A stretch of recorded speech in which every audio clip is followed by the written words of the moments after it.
नमस्कार और the deep dive में आपका स्वागत है। आज हम अंक ज्योतिष यानी न्यूमरोलॉजी की दुनिया में एक गहरी चर्चा करने वाले हैं। हमारे पास जो स्रोत हैं वो साल 2026 के भविष्यफल पर केंद्रित हैं और खासतौर पर उनके लिए जिनका मूलांक 5 होता है। हमारा मिशन सिर्फ ये जानना नहीं है कि क्या होगा, बल्कि ये समझना है कि इसकी पीछे की ऊर्जा क्या है और उसे अपने फायदे के लिए कैसे इस्तेमाल किया जा सकता है। बिल्कुल सही कहा। और शुरुआत के लिए ये समझ लेते हैं कि मूलांक 5 वाले लोग आखिर होते कौन हैं। अगर किसी का जन्म किसी भी महीने की 5, 14 या 23 तारीख को हुआ है तो उसका मूलांक 5 होता है। इस अंक पर बुध ग्रह का राज है। बुध यानी बुद्धि, हाजिर जवाबी, व्यापार और लॉजिक का प्लैनेट। तो आमतौर पर मूलांक 5 वाले लोग दिमाग के बहुत तेज होते हैं, बात करने में माहिर और किसी भी माहौल में आसानी से घुल मिल जाते हैं। और यहीं पर मुझे लगता है 2026 का गणित बड़ा दिलचस्प हो जाता है। अगर हम 2026 के अंकों को जोड़ें तो 2 + 0 + 2 + 6 ये बनता है 10 और फिर 1 + 0 हुआ 1, अंक 1 और इसका स्वामी है सूर्य। तो एक तरफ है बुध की तेज बुद्धि और दूसरी तरफ है सूर्य का जबरदस्त तेज और आत्मविश्वास। और ज्योतिष की भाषा में ये एक बहुत ही पावरफुल कॉम्बिनेशन है।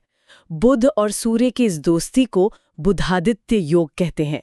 ये सिर्फ एक योग नहीं है, ये बुद्धि और ताकत का, आप कह सकते हैं, एक सलाहकार और एक राजा का गठबंधन है। इसे सफलता, सम्मान और लीडरशिप से जोड़कर देखा जाता है। तो आज हम इसी गठबंधन को डिकोड करेंगे कि ये मूलांक 5 वालों के लिए 2026 में क्या कमाल करने वाला है और कहाँ पर उनसे थोड़ी सावधानी की मांग करेगा। तो फिर इसी गठबंधन से शुरू करते हैं। सबसे पहले व्यक्तित्व। स्रोत साफ इशारा कर रहे हैं कि 2026 में मूलांक 5 वालों के बात करने का अंदाज, उनका कम्युनिकेशन वो पहले से कहीं ज्यादा असरदार हो जाएगा। यहाँ जो बात फैसिनेट करती है वो ये कि ऐसा क्यों होगा। देखिए, बुध के कारण आपके पास शब्द और लॉजिक तो पहले से ही है, लेकिन 2026 में सूर्य की ऊर्जा उसमें एक आत्मविश्वास और एक तरह का, कह सकते हैं, रॉयल चार्म भर देगी। आपकी बातों में वजन आएगा, लोग आपको सुनना चाहेंगे, नए लोगों से जुड़ने और किसी भी महफिल में छा जाने की आपकी क्षमता कई गुना बढ़ जाएगी। लेकिन एक सवाल है, जब किसी राजा का आत्मविश्वास बढ़ता है तो उसके सलाहकार की आवाज दबने का खतरा भी तो होता है ना। मतलब क्या यहाँ आत्मविश्वास के अहंकार में बदलने का कोई रिस्क है? आपने बिल्कुल सही नस पकड़ी है। यही इस साल की सबसे बड़ी चुनौती है। सूर्य की ऊर्जा आपको बहुत तेजी से एक्शन लेने के लिए उकसाएगी। आपको लगेगा कि आप जो सोच रहे हैं वही सही है और उसे तुरंत कर देना चाहिए।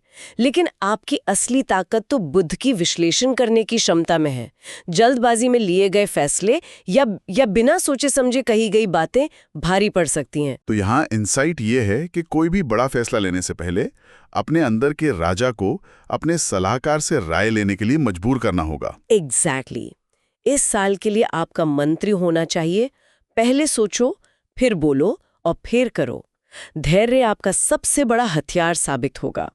जिसके पास बुद्धि और ताकत दोनों हो, उसे जल्दबाजी की कोई जरूरत नहीं होती। ये एक बहुत गहरी बात है और मुझे लगता है कि ये नया आत्मविश्वास और करिश्माई व्यक्तित्व ये तो काम की जगह पर, मतलब प्रोफेशनल लाइफ में एक सुपर पावर की तरह काम करेगा। स्रोत तो इसे गोल्डन ईयर तक कह रहे हैं। गोल्डन ईयर कहना गलत नहीं होगा, खास तौर पर नौकरी पेशा लोगों के लिए। जो लोग मार्केटिंग, सेल्स, मीडिया, आईटी या पत्रकारिता जैसे फील्ड में हैं, जहां आपकी वाणी और बुद्धि ही आपकी पूंजी है, उनके लिए तरक्की और सम्मान मिलने के पूरे चांस हैं। बुधादित्य योग आपके आइडियाज को इतनी धार दे देगा कि सीनियर्स उन्हें नजरअंदाज कर ही नहीं पाएंगे। ये सुनने में तो बहुत अच्छा लगता है, लेकिन अक्सर ऐसे गोल्डन ईयर अपने साथ बहुत ज्यादा तनाव और दबाव भी लेकर आते हैं। क्या स्रोतों में इस सफलता की कीमत के बारे में भी कोई चेतावनी है? कहीं ऐसा तो नहीं कि इंसान काम में इतना डूब जाए कि बाकी सब भूल जाए? बहुत जरूरी सवाल है ये। सफलता की कीमत है बर्नआउट का खतरा। सूर्य आपको लगातार आगे बढ़ने के लिए प्रेरित करेगा और बुध आपको नए नए आइडियाज देता रहेगा। इस कॉम्बिनेशन में आप आसानी से वर्कaholic बन सकते हैं। सफलता शानदार होगी, लेकिन अगर आपने आराम और काम के बीच एक लाइन नहीं खींची तो ये आपकी मेंटल और फिजिकल एनर्जी को निचोड़ सकता है। अच्छा, और व्यापार करने वालों और स्टूडेंट्स का क्या? क्या ये गोल्डन ईयर उनके लिए भी है? बिल्कुल, बिजनेस करने वालों के लिए ये विस्तार का साल है। नया स्टार्टअप, नई पार्टनरशिप या विदेश से जुड़े किसी काम में हाथ डालने के लिए समय बेहतरीन है। सूर्य आपको बड़े सपने देखने की हिम्मत देगा और बुध उन सपनों को हकीकत में बदलने का रास्ता दिखाएगा। और जहाँ तक स्टूडेंट्स की बात है, खास तौर पर जो कॉम्पिटिटिव एग्जाम की तैयारी कर रहे हैं, उनकी एकाग्रता और याद करने की शक्ति कमाल की रहेगी। सूर्य का आत्मविश्वास उन्हें परीक्षा हॉल में नर्वस नहीं होने देगा। तो करियर के मोर्चे पर तो वाकई चौके छक्के लगने वाले हैं, बस बर्नआउट से बचना होगा। अब जाहिर सी बात है, जब करियर इतना शानदार होगा तो उसका असर बैंक बैलेंस पर भी दिखना चाहिए। क्या ये सफलता पैसों में भी नजर आएगी? हाँ, आर्थिक पक्ष भी काफी मजबूत दिख रहा है। पैसे आने के नए रास्ते खुलेंगे। ये ऐसा समय हो सकता है जब आपकी सैलरी के अलावा कोई साइड बिजनेस या कोई पुराना इन्वेस्टमेंट या कोई क्रिएटिव काम आपको अच्छा पैसा दे। जो लोग शेयर बाजार या ट्रेडिंग से जुड़े हैं, वो भी अच्छा मुनाफा कमा सकते हैं। लेकिन यहाँ भी वही राजा और सलाहकार वाला नियम लागू होता होगा। सूर्य का राजसी अंदाज तो कहेगा कि पैसा आया है तो खर्च करो, शान से जियो। आपने एकदम सही समझा। पैसा आएगा, लेकिन जाएगा भी उतनी ही तेजी से। सूर्य का प्रभाव आपको एक लग्जरी लाइफस्टाइल की तरफ खींचेगा। बड़ी गाड़ी, महंगा फोन, शानदार छुट्टियां, इन सब पर खर्च करने का बहुत मन करेगा। और इसमें कुछ गलत भी नहीं है। लेकिन अगर बुध यानी आपके अंदर के फाइनेंशियल एडवाइजर की नहीं सुनी, तो खर्चे हाथ से निकल सकते हैं। तो मतलब एक तरफ से पैसा आ रहा है और दूसरी तरफ से शाही खर्चे दरवाजे पर खड़े हैं। तो क्या कोई बड़ा निवेश या बचत की भी संभावना है? हाँ, अगर बजट बनाकर चला जाए तो बचत भी होगी और निवेश भी। स्रोत बताते हैं कि साल के बीच में कोई बड़ी प्रॉपर्टी या गाड़ी खरीदने का योग बन रहा है। ये एक ऐसा निवेश होगा जो आपको लंबे समय तक फायदा देगा। तो सलाह यही है कि खर्च करें, लेकिन पहले निवेश करें। अपनी कमाई का एक हिस्सा पहले भविष्य के लिए सुरक्षित करें, फिर बाकी से अपनी इच्छाएं पूरी करें। बिल्कुल, पहले साम्राज्य को मजबूत करो, फिर जश्न मनाओ। अब तक की तस्वीर ये बन रही है कि एक इंसान है जो करियर में ऊंची उड़ान भर रहा है, खूब पैसा कमा रहा है और शायद खर्च भी कर रहा है। ऐसे में एक सवाल मन में आता है, घर पर क्या हो रहा है? इस भागदौड़ का रिश्तों पर क्या असर पड़ेगा? ये इस साल का सबसे संवेदनशील पहलू है। अगर हम शादीशुदा जिंदगी की बात करें, तो जीवन साथी के साथ प्यार और समझ बनी रहेगी। आप साथ में घूमने फिरने की योजनाएं बनाएंगे, जिससे रिश्ता मजबूत होगा। लेकिन एक शिकायत जो लगभग तय है, वो है समय की कमी। मतलब आप अपने काम के साम्राज्य को बनाने में इतने व्यस्त हो जाएंगे कि घर पर अपने सबसे करीबी इंसान को ही वक्त नहीं दे पाएंगे। ठीक यही। आपके पार्टनर को महसूस हो सकता है कि आप उन्हें नजरअंदाज कर रहे हैं। काम की थकान और तनाव घर के माहौल पर असर डाल सकता है। इसलिए करियर और परिवार के बीच संतुलन साधना इस साल की सबसे बड़ी कला होगी। आपको जानबूझकर अपने परिवार के लिए समय निकालना होगा। सिर्फ बचा हुआ समय नहीं, बल्कि क्वालिटी टाइम। और जो लोग अविवाहित हैं, क्या उनकी जिंदगी में कोई नया रिश्ता दस्तक देगा? और सामाजिक तौर पर कैसा रहेगा यह साल? प्रेम संबंधों के लिए साल बहुत अच्छा है। जो लोग सिंगल हैं, उनकी जिंदगी में किसी खास इंसान की एंट्री हो सकती है। सूर्य का आकर्षण आपको लोगों के बीच पॉपुलर बनाएगा। और जो लोग पहले से रिश्ते में हैं, वो इसे शादी के मुकाम तक ले जाने का फैसला कर सकते हैं। सामाजिक तौर पर भी आपका दायरा बहुत बढ़ेगा। आप नए और प्रभावशाली लोगों से मिलेंगे, जो भविष्य में आपके करियर में भी मददगार साबित होंगे। तो रिश्तों में मिठास है, बस उसे समय से सींचना पड़ेगा। अब इस पूरी तस्वीर को देखते हुए जबरदस्त करियर, पैसों की आवाजाही और रिश्तों को संभालने की जद्दोजहद, इस सब का बोझ शरीर पर तो पड़ता ही होगा। सेहत को लेकर स्रोत क्या कहते हैं? कहाँ ध्यान देने की जरूरत है? हाँ, ये बात पकड़नी बहुत जरूरी है। शरीर आपको सिग्नल देगा और उन्हें सुनना पड़ेगा। बुध हमारे नर्वस सिस्टम यानी तंत्रिका तंत्र को कंट्रोल करता है और सूर्य शरीर में गर्मी और ऊर्जा का प्रतीक है।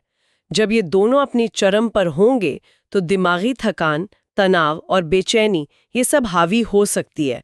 बहुत ज्यादा सोचने की वजह से नींद में कमी आ सकती है, जिससे चिड़चिड़ापन बढ़ना स्वाभाविक है। अच्छा, स्रोतों में त्वचा और पाचन का भी जिक्र है। जी, सूर्य के अतिरिक्त गर्मी त्वचा से जुड़ी कोई एलर्जी या रैशेस दे सकती है और लगातार बाहर रहने या तनाव में खाने पीने से पाचन तंत्र गड़बड़ा सकता है। इसलिए बाहर का खाना, खास तौर पर जंक फूड, कम करने की सलाह दी गई है। मूल बात यह है कि शरीर आपसे कहेगा कि अब बस थोड़ा रुको और आराम करो। तो इस मशीन को ठीक से चलाने के लिए क्या उपाय सुझाए गए हैं?